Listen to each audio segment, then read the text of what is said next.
Hi Flosstube and Instagram friends! Welcome to my channel, Contented Needleworker Kim. Today is January 25th, 2023, and this is Flosstube episode number 53. So welcome back. I have a lot of stitching to share with you again today. I don't have any new finishes, but I did manage to make frames for the 3 that I shared with you the last time we were together.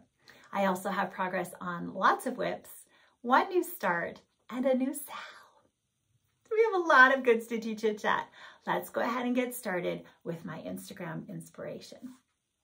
I fell in love with Lisa's changes that she made here.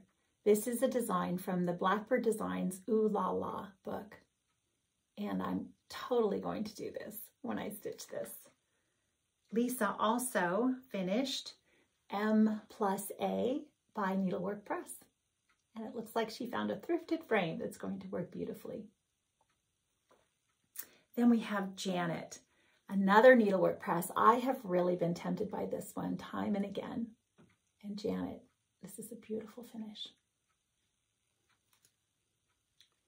As well as, I had not seen, this is Anne Kirby 1845. Didn't remember seeing this one. Oh, just beautiful. Then we have a new release that's going to be coming out by 1897 Schoolhouse Samplers. Thank you, Ellen, for making sure that I saw this. Pretty sure this will be jumping into my cart. So that'll be coming out here a couple of months. And, oh, a beautiful finish by Nicola, handmade at number 12 for her Mojo Stitches Among the Roses. This is part of the SAL that she started. Hashtag Mojo Birds Fly Away SAL. I'm pretty sure. And this is one of my current whips I'll share with you in a minute. And then here's a sneak peek for the SAL that I want to invite you to join. I'm going to start on February 1st. Of course, start anytime, but I'm gathering all of my DMCs. And I'm just going to stitch the center portion, the nest. We'll talk about it a little bit more.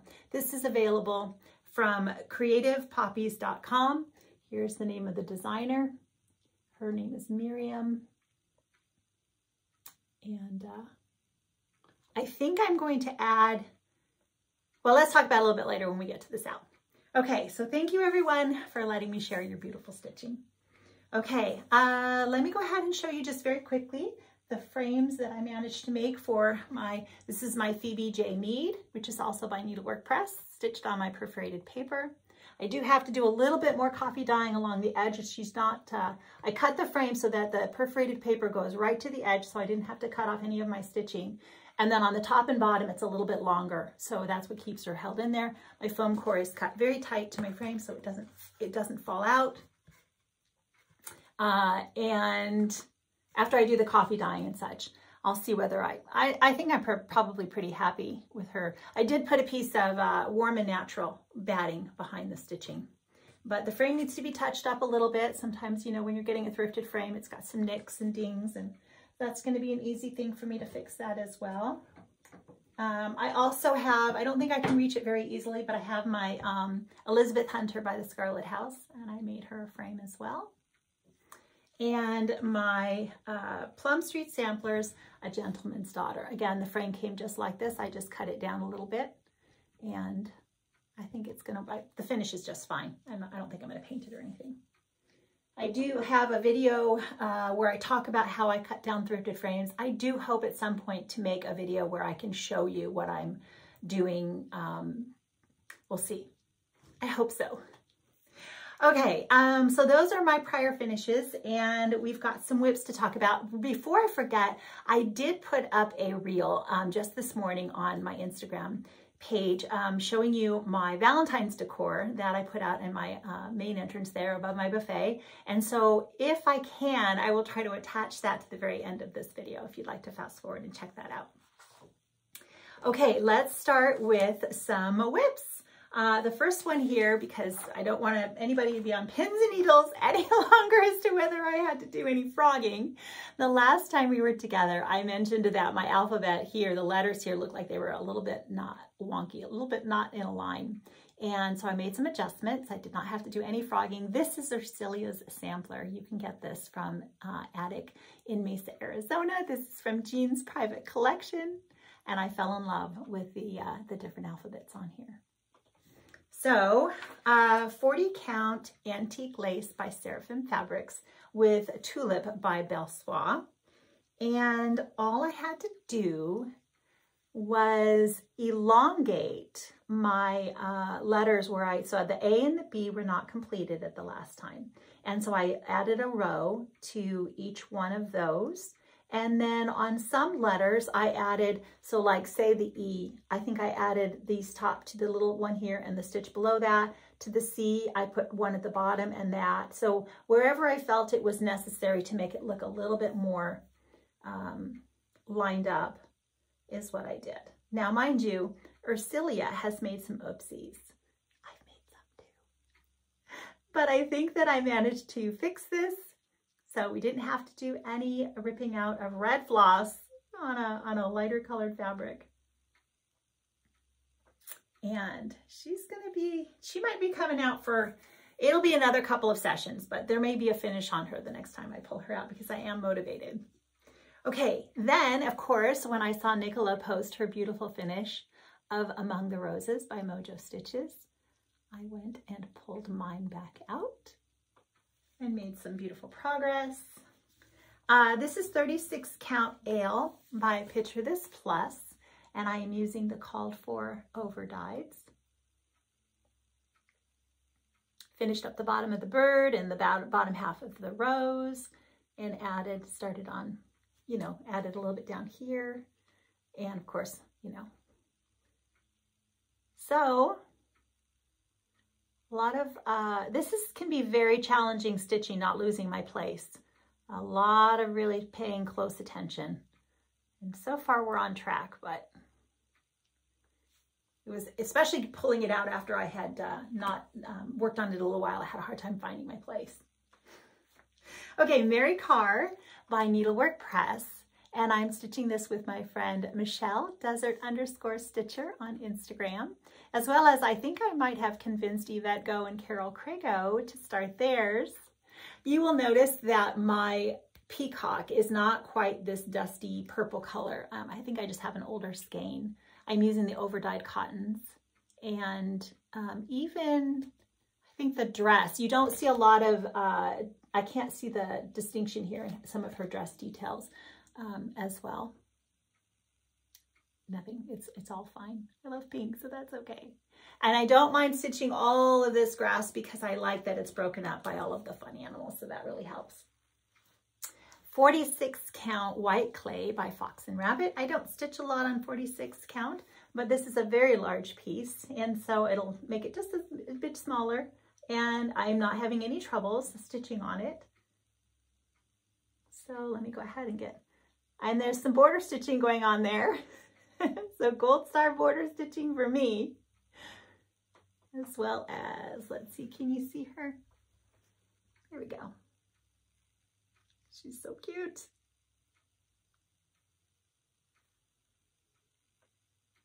So Mary Carr. Okay, then we've got, this came from the sampler box from Kitten Stitcher. It is still available. I checked on her site. And the Scarlet House, Sarah Barnes. It calls for 36 count old stationery. I think this is old stationery. It's 40 count. That's by Seraphim Fabrics. I didn't have this scrap labeled. So, and you can tell it's a very tiny scrap. But I changed the colors on this because I did not have the called for silks other than the oatmeal scone, which I did use. I had to laugh because, I don't think my stitches with the oatmeal scone are coming out anywhere near as nicely as some of the over-dyed stitches, but I don't know why. Okay, Sarah Barnes. Okay, then we've got my Summer Bliss by Cottage Garden Samplings. And this was a good example as to, for me, why I don't make, I mentioned last time how I don't make plans and, I'm not in WIPCO or any of that. And I'm happy that for many, many stitchers, these things are just a lot of fun, the challenges and the different ways of staying organized, and it motivates a lot of you. And so that, and I love listening to you all have plans. The only thing I will do, I think, is when I'm trying to decide if somebody is close to a finish, I'll maybe look over my whips and see, because I do like to have a balance, you know, finishes and starts, and I have a lot of starts. And I will look and see, is anybody close to a finish? And that might push that one a little bit more in my, in me pulling it out a little more often, or maybe, you know, really trying to give it the attention to get across the finish line. I don't want to stitch on something if I'm not enjoying stitching on it at that moment. I'll just put it away. There's no rush. Pulling it out next time, it'll be fresh, and maybe sometimes then that's all it takes for me to get it finished. But anyway, so I was stitching on this, and this is the one hashtag that I managed to keep, that like through the week, you know, I have it's hashtag Feathered Friday SAL. And it's the one that I can keep up with because it's stitch on anything with a bird, and almost all of my projects have birds, so it always helps. But I was stitching on Summer Bliss. This is 36 count tin roof by Weeks Dye Works. And I decided, oh, I want to finish my bird, and then I want to get to that pink flower at the bottom. And Cara tagged me on Instagram and said, hey Kim, I'm stitching on Eleanor Parr. Do you want to join me? I was like, oh my gosh, let me finish this bird and I'm on my way. So it's a good thing I don't make plans, because they would have totally been blown out of the water. I am using most of the called for colors on this, but I did change. I didn't have the orange, which is persimmon, and I don't remember what I changed it to, but I did have to substitute in for that. So then, of course, I had to pull out my Eleanor Parr, which also counted because it's still more birds. The Scarlet Letter, Eleanor Parr. And I am just stitching the border here with the birds. So I had only done a portion of the pink bird, and I finished just kept going over the next couple of days. I was enjoying it so much. I do not know, I have two pieces of needle and flax. I have Brea and Thornfield. I found the bags, and I think this may be Thornfield. 40 count, and I'm using the DMCs. I did make a few changes here. The very, very light blue is not my favorite color, so I took out the light blues that were down here and just used two of the other colors that are still in the pattern to change that up a little bit. I didn't make any changes to this one. I just felt that that would be a little too complicated. And I mean, I don't mind blue, but that really, really light blue is not one of my favorite colors, so. 3 more to go. And of course, a lot of leaves and such. Okay, then another, so this was some more of the, you know, fun confetti puzzle type stitching. This one wasn't as bad. Among the Roses, it took me a while to find my start spot on that since I hadn't pulled it up in a while. And I just have to pay a lot of attention, but I really do enjoy this kind of stitching. So this counts for our hashtag Reflet de Soie SAL, because it's any Reflet de Soie, and Antoinette Carrera. So she is on a large, I made a PVC pipe frame because I like to have, you know, the whole thing clamped, not on the fabric if possible. And so I just took 1/2 inch PVC pipe and cut them down and made a frame that way. I do have to, I use my Lowry, but I do have to prop a pillow at the one end because it is a little bit more heavy. And I just made some progress on that bird's tail. 40 count vintage navy bean by Lakeside Linens. Okay, then here was the original hashtag Reflet de Soie SAL.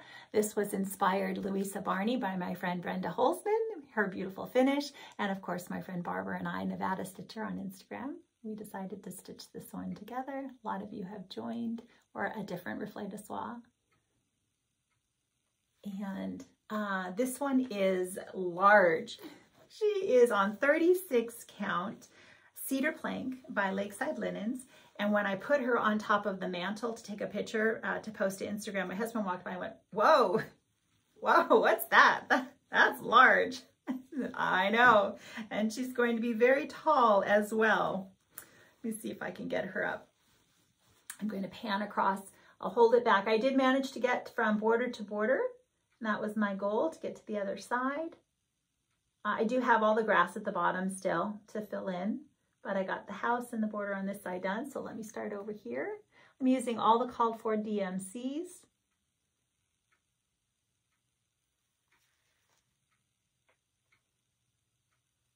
And that's the part that I added the tops of the trees and the border on this side last time I pulled her out.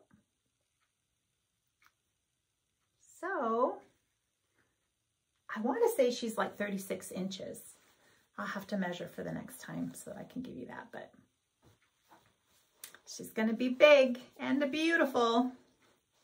Okay, then my last work in progress is my needlework press, Ellen Harrison, which is part of the Stitch Along the SAL with my friends Amy, Mrs. Flossie, and Diane, who is the Woodpecker's daughter on Instagram. So Ellen Harrison, 1889 SAL. I had to laugh because Karen, when I posted, she's made some comment about how she thought my antelope had suffered a terrible accident. I was like, what? I was like, oh, he doesn't have a head. So that'll happen next time. 36 count ale by Picture This Plus. With most of the called for silks, I had to do a substitution to tulip here instead of Schoolhouse Red. So he's coming along. Really enjoyed stitching on him as well. Okay, my last stitching here to show you is my new start. So my friends, the Saturday Stitchers, we decided to stitch something that was going to be finished into a heart, and I chose that one from A Heart Remembers, the Blackbird Designs book. I'm so glad that we're doing this because I have a lot of these books, and this is really helping me get motivated to stitch. We've stitched a lot of the Sewing Club book, and now this one. And this is Winter's Brew by R&R, 36 count. 36 count is what's called for, so the template in the book will work for me when I go to finish.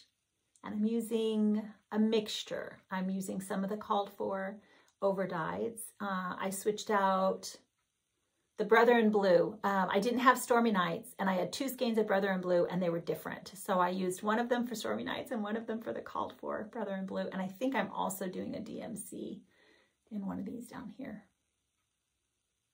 Thank you to my friend for this fabric. It's going to be a rather large finish. It's maybe 6 by 7-ish. Okay, then we've got the SAL that I want to remind you here about. Calora Tutorella. This is Miriam.